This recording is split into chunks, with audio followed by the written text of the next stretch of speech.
एक जंगल में तरह तरह के जानवर निवास किया करते थे। उन सब के बीच एक गर्भवती गाय भी रहा करती थी। उस गर्भवती गाय को अपनी सुंदरता बहुत प्रिय थी। कोई उसकी और उसकी सुंदरता की प्रशंसा करता, वो बहुत खुश होकर इठलाया करती। एक दिन उस जंगल में एक भेड़िए ने गाय को देखा।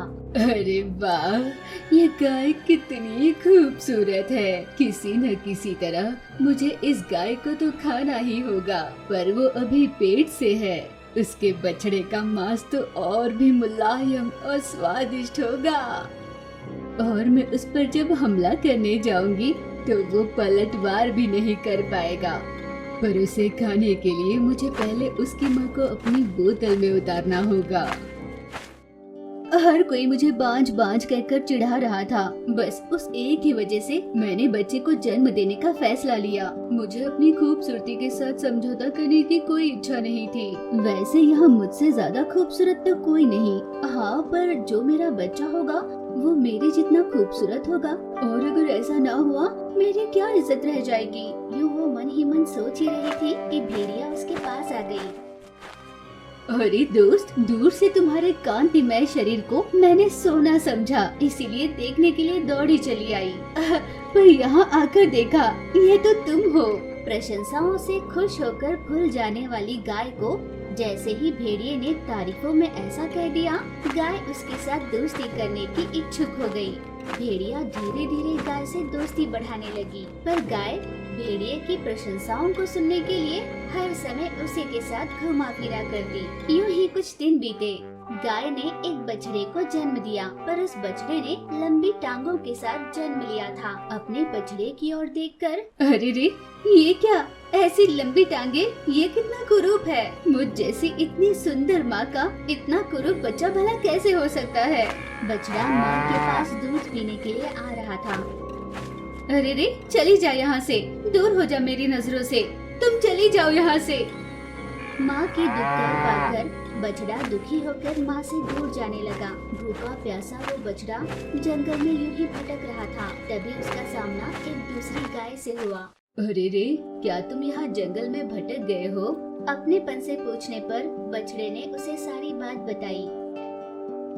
ठीक है, कोई बात नहीं, तुम मेरे घर मेरे बच्चों के साथ रह सकते हो। उस लंबी टांग वाले बछड़े को भी अपने साथ ही रखा। एक दिन लंबे टांग वाले बछड़े की माँ पर एक बाघ की नजर पड़ी। उस सुंदर सी गाय पर हमला कर उसे शिकार बनाएगा। दूर से लंबे टांग वाले बछड़े ने ये देख लिया था। इससे पहले कि बाघ उसकी माँ को खाने के लिए उसके पास आता, बछड़ा तुरंत उसके आड़े आया और अपनी लंबी टांग से बाघ को एक लात मारी। बाघ ने अपनी ओर से बहुत कोशिश की, पर उस बछड़े ने अपनी लंबी टांगों की मदद से गाय पर खूब वार किया। आखिरकार उस बाघ को वहाँ से भगा ही दिया। मैंने ये सोचकर कि तुम कुरूप हो और तुम्हें देखकर सभी मेरा मजाक उड़ाएंगे, ये सोचकर नवजात बछड़े को बिना दूध दिए ही मैंने अपमानित कर खुद से दूर किया। मेरी जान बचाने के लिए बाघ का सामना किया।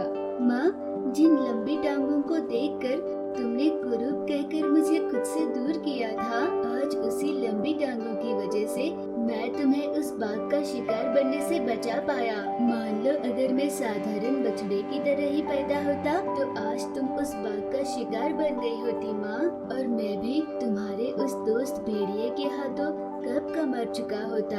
उसने तुमसे दोस्ती इसीलिए की थी, मेरी इस विचित्र काया को देखा और मुझे दुत्कार कर चली गई। तभी उस बछड़े की परवरिश करने वाली दूसरी गाय वहाँ पर पहुँची। देखो दोस्त, किसी भी जीव की सुंदरता उसकी बाह्य रूप से जुड़ी हुई नहीं होती, बल्कि उसका अंतर मन कितना शुद्ध है तुम्हारे साथ जचेगा नहीं। तुमने उसे खुद से दूर कर दिया, पर जिन लंबी टांगों के कारण से तुमने उसे दूर किया था, उन्हीं लंबी टांगों की वजह से आज तुम जिंदा हो। आज उसकी उसी कुरूपता ने तुम्हारी जिंदगी बचाई है। अपनी खूबसूरती का घमंड अब उसे नहीं था। वो सभी जानवरों के साथ मिलजुल कर खुशी से रहने लगी। अपनी माँ का प्यार पाने पर लंबी टांगों वाला बछड़ा भी अब बहुत खुश था।